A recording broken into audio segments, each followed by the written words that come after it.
Have you ever stood in front of your refrigerator at the end of a long day, staring at all the food inside, and just grabbed the easiest thing you could find? Maybe leftover pizza, maybe some chips, maybe just a spoonful of ice cream straight from the container, and then felt guilty about it later? Yeah, me too. In fact, I did exactly that last night. Hello, everyone. My name is Emily, and welcome to English Club Podcast. I'm so happy you're here with me today. Whether you're listening while you're cooking, commuting, or just relaxing, thank you for choosing to spend this time learning English with me. You know, I have to be honest with you about something. Yesterday was one of those days where all my good intentions about healthy eating just flew out the window. I had planned to cook a nice healthy dinner. I had the ingredients, I had the recipe, I even had the time. But when I got home, I was exhausted. My brain was tired, my body was tired, and the thought of chopping vegetables and cooking seemed overwhelming. So you know what I did? I ordered takeout, again, for the third time this week. And as I was eating my fried chicken and French fries, I thought, why is healthy eating so hard? I know what I should eat. I know that vegetables are good for me and that I should eat more fruits and whole grains. I understand nutrition basics. So why is it so difficult to actually do it? That question, that struggle, is exactly why I wanted to talk about this topic today. Healthy eating habits. Not just what healthy eating is, but why it's challenging and how we can actually make it happen in real life. And of course, how to talk about all of this in English. Today, we're going to explore healthy eating from a practical, realistic perspective. We're going to discuss what healthy eating actually means, what obstacles we face, and most importantly, how to develop habits that actually stick. This is such a relevant topic because what we eat affects everything: our energy, our mood, our health, our longevity. Food is fundamental to life. And being able to talk about food and eating habits in English is incredibly useful. You might need to discuss dietary preferences or restrictions. You might want to share recipes or cooking tips with friends. You might need to order food at a restaurant or shop at a grocery store in an English-speaking country. So today, we're going to make sure you have the vocabulary and confidence to talk about food and healthy eating. Before we dive in, if you're enjoying this podcast, please like and subscribe to our channel for more English learning podcasts. It really helps us create more content for you. And if you find this episode helpful, share it with someone who's also interested in healthy eating. We really appreciate your support. All right, let's get started. Let me begin by talking about vocabulary related to food and eating. When we discuss healthy eating, there are some key words and phrases you need to know. First, let's talk about the word diet. Diet has two meanings in English. It can mean the food and drinks you regularly consume. For example, my diet includes a lot of vegetables. Or it can mean a special eating plan to lose weight or improve health. For example, I'm on a diet to lose weight. The phrase go on a diet means to start restricting your food to lose weight. For example, I'm going on a diet next week. But honestly, I don't love the word diet in this second meaning because it implies temporary. Healthy eating should be a lifestyle, not a temporary restriction. Nutrition is the science of food and how it affects the body. For example, good nutrition is important for health. The adjective is nutritious, which means healthy and full of nutrients. For example, vegetables are very nutritious. Nutrients are the substances in food that your body needs. The main nutrients are proteins, carbohydrates, fats, vitamins, and minerals. For example, this meal is high in protein. Balanced diet means eating a variety of different foods to get all the nutrients you need. For example, a balanced diet includes fruits, vegetables, proteins, and grains. Portion size is how much food you eat at one time. For example, I need to watch my portion sizes. I tend to eat too much. We use the word consume to mean eat or drink. It's a bit more formal. For example, how much water do you consume each day? Junk food means food that's unhealthy, usually high in sugar, salt, or fat, and low in nutrients.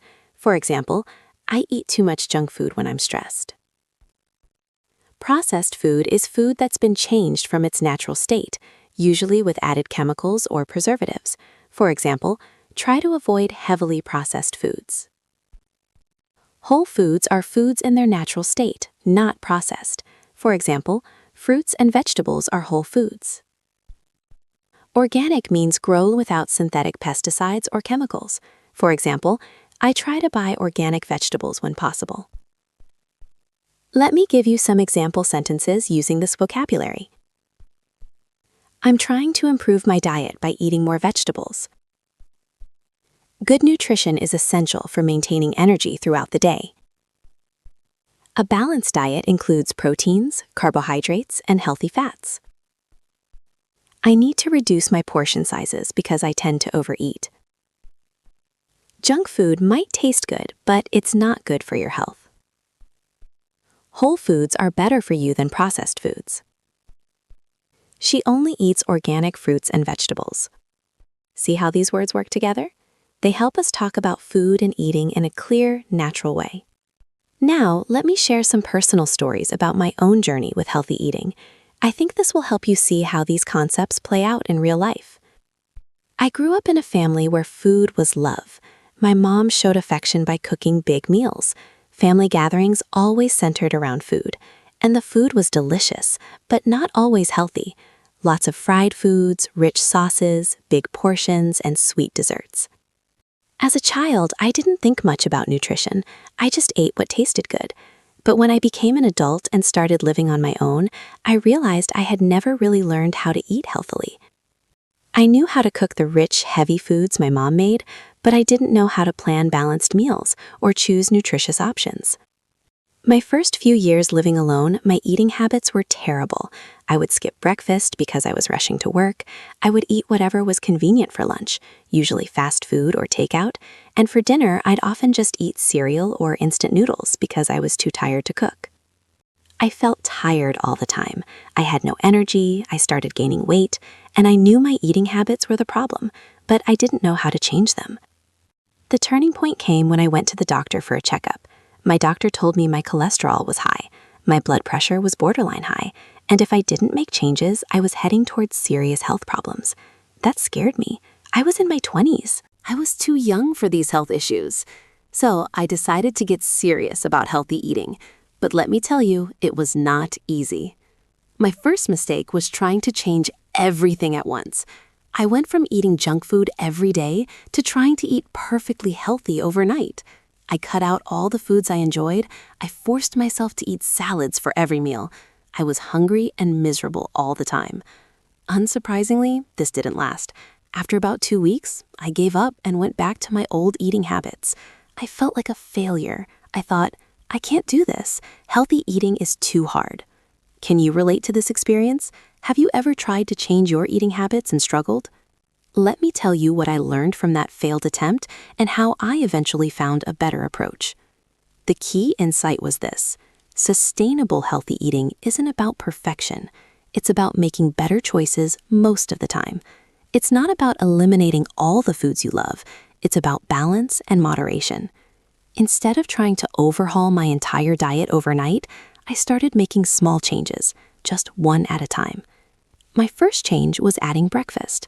I started eating something, anything in the morning, even if it was just a banana or a piece of toast, just establishing the habit of eating breakfast. Once that became routine, I made another small change. I started bringing lunch from home instead of buying fast food every day. I didn't make fancy, healthy lunches, just simple things like a sandwich and some fruit, but it was better than fast food.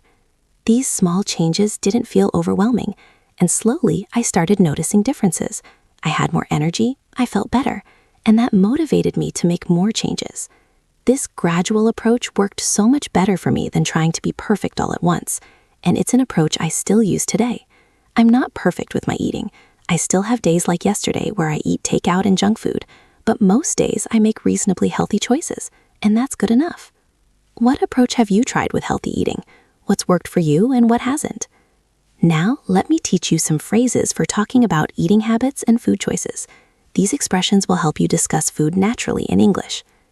When talking about your eating habits, you can say, I try to eat healthy most of the time. I'm working on eating more vegetables. I have a sweet tooth, so I struggle with cutting out sugar. I'm trying to be more mindful about what I eat. I tend to eat too much when I'm stressed. A sweet tooth means you love sweet foods. If someone has a sweet tooth, they crave candy, chocolate, desserts, things like that. When discussing food preferences, you might say, I prefer home-cooked meals to restaurant food. I'm not a big fan of spicy food. I love fresh fruits and vegetables. I'm trying to cut down on meat consumption. I enjoy trying new foods from different cultures. Meal prep means preparing multiple meals at once. Cooking from scratch means making food from basic ingredients, not using pre-made or processed foods. Batch cooking means making large quantities at once. When discussing challenges with healthy eating, you might say, I find it hard to eat healthy when I'm busy. Junk food is so convenient when I'm tired. Healthy food can be expensive. I don't always have time to cook. It's challenging to resist temptation when everyone around me is eating unhealthy food. Let me give you some complete examples of how these phrases work in conversation.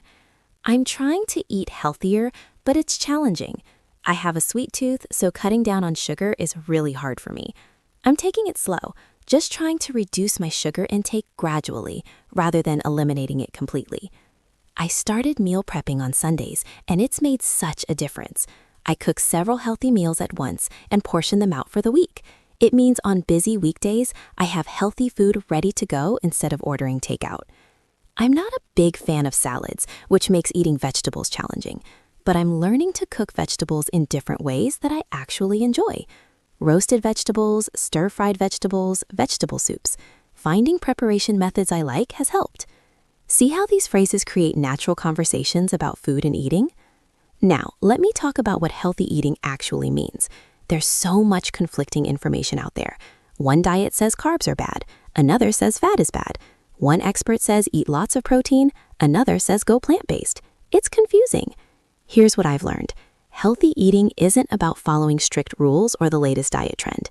It's about some basic principles that most nutrition experts agree on. First, eat plenty of fruits and vegetables. Aim for a variety of colors because different colors provide different nutrients. Vegetables should make up a large portion of your meals. Second, choose whole grains over refined grains. Whole grains include brown rice, whole wheat bread, oatmeal, quinoa. They have more fiber and nutrients than refined grains like white rice and white bread. Third, include good sources of protein. This could be lean meat, fish, eggs, beans, lentils, tofu, nuts. Protein is important for building and repairing body tissues. Fourth, include healthy fats. Not all fat is bad. Your body needs fats from sources like olive oil, avocados, nuts, and fish. These fats are good for your heart and brain. Fifth, limit added sugars and salt. A little sugar and salt is okay, but most of us consume too much from processed foods and drinks. Sixth, drink plenty of water. Your body needs water for everything it does. Aim for about 8 glasses a day, though individual needs vary. Seventh, watch your portion sizes. Even healthy food can lead to weight gain if you eat too much of it. And finally, eat mindfully. Pay attention to what you're eating. Enjoy your food. Don't just eat while distracted by TV or phone. These principles aren't complicated or extreme. They're just common sense. But knowing them and actually implementing them are very different things. What do you find most challenging about these principles? Let me talk about some common obstacles to healthy eating and strategies to overcome them. Obstacle 1, lack of time. This is probably the most common excuse. People say, I don't have time to cook healthy meals. I understand this. We're all busy. But here's the thing. You can make time for what's important to you, and your health should be important. Strategy, meal prep. Spend a few hours on the weekend preparing meals for the week. Cook big batches of healthy food and portion them out. Yes, it takes time on the weekend, but it saves so much time during the week. Another strategy, keep it simple. Healthy meals don't have to be complicated. A piece of grilled chicken, some steamed broccoli, and brown rice. That's healthy and takes maybe 20 minutes to prepare. I used to think healthy cooking required complex recipes and exotic ingredients, but it doesn't. Simple is often better. Obstacle 2, cost. Healthy food can be more expensive than junk food. A bag of chips costs less than a bag of apples. Fast food can be cheaper than buying fresh ingredients. Strategy, buy in season. Fruits and vegetables are cheaper when they're in season. Also, frozen vegetables are just as nutritious as fresh, and often cheaper. Don't overlook canned beans and lentils, which are inexpensive sources of protein and fiber. Another strategy? Plan your meals and make a shopping list. This reduces impulse buying and food waste. When you know what you're going to cook, you only buy what you need. I also buy store brands instead of name brands. Usually the quality is the same, but the price is lower. Obstacle 3. Taste. Many people think healthy food is boring or doesn't taste good, and I'll admit, a plain salad isn't as exciting as pizza. Strategy. Learn to cook and season food well. Healthy food can be delicious if you know how to prepare it. Use herbs and spices. Try different cooking methods. Experiment with flavors. I used to think I hated vegetables. Turns out, I just hated plain steamed vegetables. Once I learned to roast vegetables with olive oil and garlic, or stir-fry them with ginger and soy sauce, I actually started enjoying them. Obstacle 4. Social situations. It's hard to eat healthy when you're at parties, restaurants, or social gatherings where unhealthy food is everywhere. Strategy. It's okay to enjoy treats sometimes. Healthy eating is about what you do most of the time, not what you do occasionally. If you eat healthy most days, having cake at a birthday party won't ruin everything. Another strategy? Before going to a party, eat something healthy at home so you're not starving. This makes it easier to resist overeating at the event. I also don't stress about being perfect in social situations. I enjoy the food and the company, and then get back to my normal healthy eating the next day. Obstacle 5. Emotional eating. Using food for comfort when you're stressed, sad, bored, or anxious. This is a big one for many people, including me. Strategy. Identify your triggers. When do you tend to emotionally eat? For me, it's when I'm stressed or tired.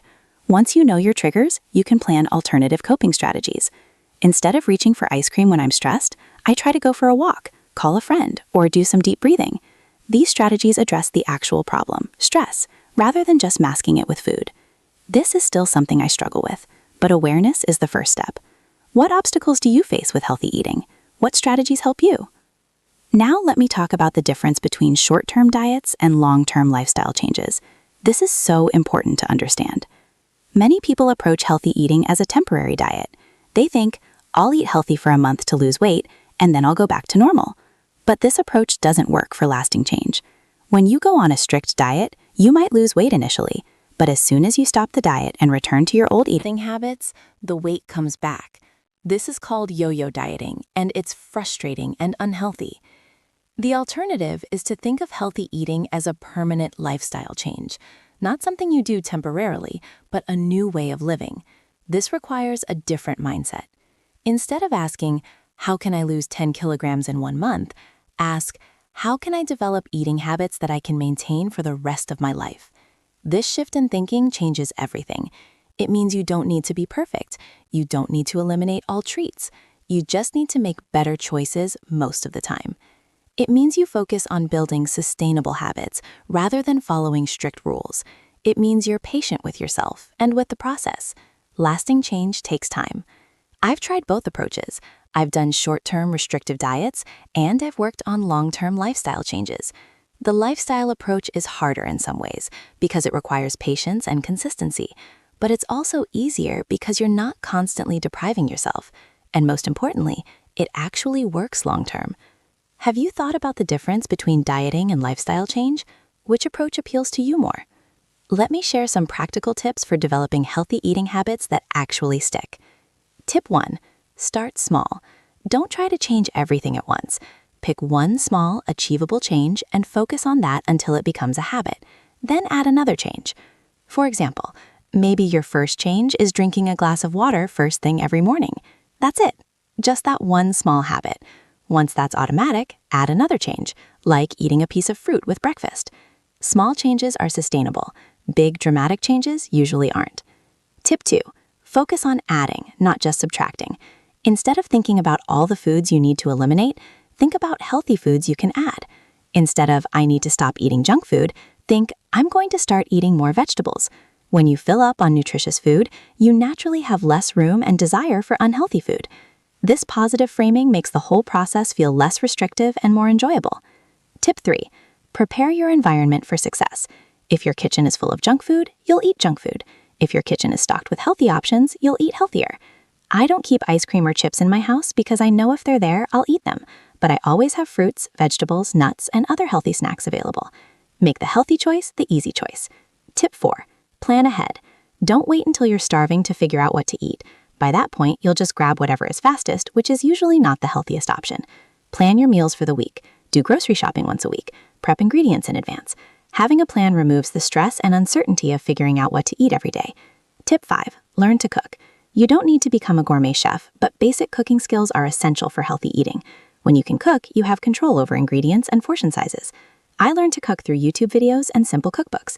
It's not as hard as it seems. Start with simple recipes and build from there. Tip 6. Practice portion control. Use smaller plates, which makes portions look bigger. Pay attention to hunger and fullness cues. Stop eating when you're satisfied, not when you're stuffed. I used to eat until my plate was empty, regardless of whether I was still hungry. Now I try to listen to my body and stop when I'm full. Tip 7. Allow treats in moderation. Healthy eating doesn't mean never eating dessert or pizza or whatever you enjoy. It means enjoying these things occasionally, not daily. I have a treat a few times a week, and I don't feel guilty about it. Depriving yourself completely usually backfires. You end up binging later. Tip 8. Stay hydrated. Sometimes what feels like hunger is actually thirst. Drink water throughout the day. Keep a water bottle with you. I aim to drink water before meals, which helps with portion control because I'm slightly less hungry. Tip 9. Be patient and kind to yourself. You will have setbacks. You will eat unhealthy food sometimes. That's okay. One bad meal doesn't ruin everything. Just get back on track with the next meal. I used to have an all-or-nothing mentality. If I ate something unhealthy, I'd think, well, I've already ruined today. Might as well eat whatever I want for the rest of the day. That's not helpful. Now I just move on and make a healthier choice next time. Which of these tips resonates with you? Which one might you try? Now let me talk about mindful eating. This is a concept that really changed my relationship with food. Mindful eating means paying full attention to the experience of eating. It means eating slowly, savoring each bite, noticing flavors and textures, and being present with your food. Most of us eat mindlessly. We eat while watching TV, scrolling through our phones, working at our computers, driving in our cars. We're not really paying attention to what we're eating. We just shovel food in our mouths without tasting it or thinking about it. When you eat mindlessly, you tend to eat more because you're not noticing fullness cues. You also get less enjoyment from food because you're not really tasting it. Mindful eating is the opposite. It means sitting down to eat without distractions, putting your phone away, turning off the TV, just focusing on the food. It means eating slowly, chewing thoroughly, noticing the flavors, pausing between bites, checking in with yourself. Am I still hungry? Am I satisfied? When I started practicing mindful eating, I was surprised by how much less I needed to eat to feel satisfied. When I actually paid attention and ate slowly, I noticed fullness much sooner. I was also surprised by how much more I enjoyed my food. When I slow down and really taste what I'm eating, it's so much more satisfying. Mindful eating also helps you identify true hunger versus emotional hunger. True hunger builds gradually and can be satisfied with any food. Emotional hunger comes on suddenly and craves specific comfort foods. I'm still working on this. It's hard to eat mindfully when you're busy and rushed, but even doing it sometimes makes a difference. Have you tried mindful eating? What was your experience? Let me talk about the role of planning and preparation in healthy eating. I've mentioned this before, but it's worth going deeper because it's so important. One of the biggest reasons people eat unhealthy food is lack of planning. You get home from work, hungry and tired. You open the fridge and there's nothing prepared. You'd have to cook, which takes time and energy. So instead, you order takeout or heat up something processed. But if you had a healthy meal already prepared, you'd eat that instead. The barrier isn't really the health. You don't want healthy food. It's that healthy food isn't convenient. So the solution is making healthy food convenient through planning and preparation. Here's what meal prep might look like. On Sunday, you spend a few hours cooking. Maybe you roast a big batch of vegetables, cook some brown rice or quinoa, grill some chicken breast, make a big pot of soup for chili. Then you portion everything out into containers for the week. Now, on Monday through Friday, when you come home tired, you have healthy meals ready. You just reheat and eat. It's just as convenient as takeout, but healthier and cheaper. You can also prep ingredients rather than full meals. Wash and chop vegetables, cook grains, marinate meat. Then during the week, you can quickly assemble meals from these prepped components. Another strategy is having healthy snacks readily available. Pre-portion nuts, cut up fruits and vegetables, have hard-boiled eggs ready. When you get hungry between meals, you have healthy options within easy reach. The key insight is this: most people will take the path of least resistance. If the easy option is unhealthy, that's what they'll choose. But if you make the healthy option the easy option, that's what you'll choose. I've made meal prep a non-negotiable part of my Sunday routine. It's an investment of time on the weekend, but it pays off huge during the week. It's the single most impactful change I've made for my eating habits. Do you do any meal planning or prep? What works for you? Now, let me discuss eating out at restaurants and social situations. This is challenging because you have less control over ingredients and preparation methods. Here are some strategies for eating healthy at restaurants. First, check the menu online before you go. Plan what you'll order ahead of time. This prevents you from making impulsive choices when you're hungry. Second, look for grilled, baked, or steamed options rather than fried. Ask how food is prepared if you're unsure. Third, watch portion sizes. Restaurant portions are often huge. You can ask for a half portion, share a meal with someone, or immediately box up half to take home. Fourth, load up on vegetables. Order a side salad or vegetables instead of fries. Choose vegetable-based dishes when possible. Fifth, be mindful of hidden calories in sauces, dressings, and drinks. Ask for dressings on the side so you can control how much you use. Sixth, don't arrive at the restaurant starving. If you're too hungry, you'll overorder and overeat. Have a small, healthy snack before you go. Seventh, drink water instead of sugary drinks or alcohol, or limit yourself to one drink. And eighth, remember it's okay to enjoy yourself occasionally. If you eat healthy most of the time, an occasional restaurant splurge won't hurt. I used to feel like I had to order the healthiest thing on the menu, which usually wasn't what I actually wanted. Now I find a balance. I make reasonably healthy choices most of the time, but if I really want something indulgent occasionally, I allow myself to enjoy it without guilt. How do you handle eating out? What strategies work for you? Let me talk about sugar specifically because it's such a big issue in modern diets. Most people consume way too much sugar, often without realizing it. Added sugars are in so many processed foods, not just obvious sweets like candy and cookies, but also bread, yogurt, salad dressings, sauces, and drinks. These hidden sugars add up. Consuming too much sugar is linked to weight gain, diabetes, heart disease, and other health problems. The World Health Organization recommends limiting added sugars to less than 10% of your daily calorie intake. So how do you reduce sugar? Here are some strategies. First, read food labels. Look at the sugar content. You might be surprised how much sugar is in seemingly healthy foods. Second, be especially careful with drinks. Sodas, juices, energy drinks, sweetened coffee drinks, these are huge sources of sugar. Switch to water, unsweetened tea, or coffee. Third, choose whole fruits instead of fruit juice. Whole fruits have fiber, which slows sugar absorption. Juice is basically sugar water without the beneficial fiber. Fourth, reduce sugary snacks. Instead of cookies or candy, snack on fruits, nuts, or vegetables. Fifth, if you add sugar to coffee or tea, gradually reduce the amount. Your taste buds will adjust. Sixth, be aware that sugar has many names on ingredient lists. High fructose corn syrup, cane juice, dextrose, maltose, these are all sugar.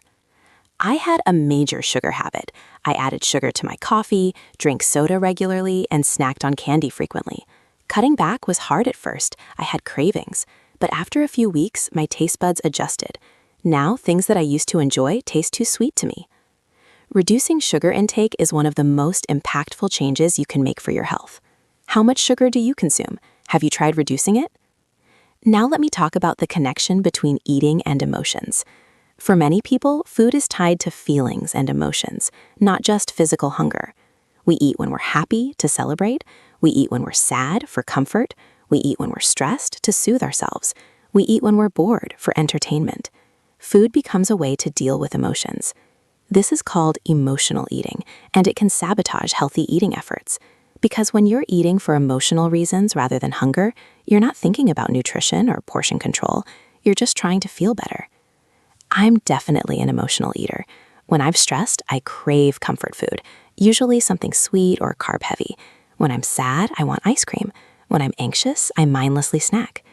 The problem is that emotional eating doesn't actually solve the emotional problem. It might distract you temporarily, but the stress or sadness is still there after you eat. And now you might also feel guilty about overeating. So what's the solution? The key is developing other ways to cope with emotions besides eating. When you feel the urge to emotionally eat, pause. Ask yourself, am I actually hungry or am I feeling something else? Identifying the real emotion is the first step. Then find a non-food way to address that emotion. If you're stressed, maybe go for a walk or do some deep breathing. If you're sad, call a friend or watch something funny. If you're bored, do an activity you enjoy. This is hard. Eating is such an easy, quick way to feel better temporarily. Finding other coping strategies requires more effort, but it's worth it. I keep a list of activities I can do instead of emotional eating. Things like taking a bath, reading, calling my sister, doing some stretching. When I feel the urge to eat for emotional reasons, I try one of these alternatives first. It doesn't always work. Sometimes I still emotionally eat, but I'm getting better at recognizing it and finding other ways To cope. Do you eat emotionally? What emotions trigger eating for you? Let me share some thoughts about perfectionism and healthy eating. Perfectionism is when you think anything less than perfect is failure, and perfectionism can really derail healthy eating. A perfectionistic approach to eating might look like this. I will eat perfectly healthy every single day. I will never eat sugar. I will never eat processed food. I will always eat exactly the right portions. The problem is that this standard is impossible to maintain. Eventually, you'll eat something that doesn't fit your perfect plan. And when you do, you feel like a failure. You think, I've ruined everything, so I might as well give up. This all or nothing thinking is destructive. It makes you feel bad about yourself, and it often leads to giving up entirely. A healthier approach is progress, not perfection. The goal isn't to eat perfectly. The goal is to eat better than you used to make healthy choices most of the time while being flexible and forgiving when you don't. Eating a cookie doesn't mean you failed, it just means you ate a cookie. You can make a healthy choice with your next meal. I used to be very perfectionistic about eating. If I ate something unhealthy, I would feel like I had ruined the whole day, so I might as well eat badly for the rest of the day. This led to cycles of very restricted eating, followed by binge eating. Learning to let go of perfectionism has been huge for me. Now I aim for good enough most of the time. I don't stress about being perfect. And paradoxically, this more relaxed approach has actually led to more consistent healthy eating than my perfectionistic approach ever did. Are you perfectionistic about eating? How does it affect you? As we start to wrap up, let me share some final thoughts about healthy eating. First, remember that healthy eating is personal. What works for someone else might not work for you. You need to find an approach that fits your lifestyle, preferences, and needs. Second, focus on the positive reasons to eat healthy, not just weight loss. Yes, healthy eating can help with weight management, but more importantly, it gives you energy, improves your mood, prevents disease, and helps you feel your best. These benefits matter regardless of your weight. Third, be patient. Changing eating habits takes time. You're undoing years or decades of patterns. That doesn't happen overnight. Be kind to yourself in the process. Fourth, remember that food is more than just fuel. Food is also pleasure, culture, connection, tradition. Healthy eating should enhance your life, not make it miserable. Find ways to eat healthily while still enjoying food and social experiences. Fifth, there will be setbacks. You will have days or weeks where you eat poorly. That's normal and okay. The key is getting back on track, not being perfect. And finally, small changes add up. You don't have to transform your entire diet immediately. Just start making slightly better choices, one at a time. Over time, these small changes create significant results. I'm still on this journey myself. I eat healthier than I did 5 years ago, but I'm not perfect. I still struggle sometimes. I still make unhealthy choices sometimes. But overall, my eating habits are so much better, and I feel so much better as a result. The journey to healthy eating is ongoing. It's not a destination you reach and then you're done. It's a continuous practice of making choices that support your health and well-being. I hope today's conversation has given you some insights into healthy eating and some practical strategies to improve your own eating habits. More than that, I hope it's shown you that you don't have to be perfect. You just have to keep trying, keep making better choices, and be patient with yourself. I'd love to hear from you. What are your eating habits like? What challenges do you face with healthy eating? What strategies have worked for you? Leave a comment below and practice talking about food and eating in English. I read all the comments, and I'd love to hear your experiences. And please like and subscribe to English Club for more English learning podcasts. Thank you so much for listening today. Your support means everything to me. Keep practicing your English. Keep working on your healthy eating habits. And remember, progress is more important than perfection. You're doing great. Thank you again for being here with me today. Take care of yourself, nourish your body well, and I'll see you in the next episode. Goodbye, everyone.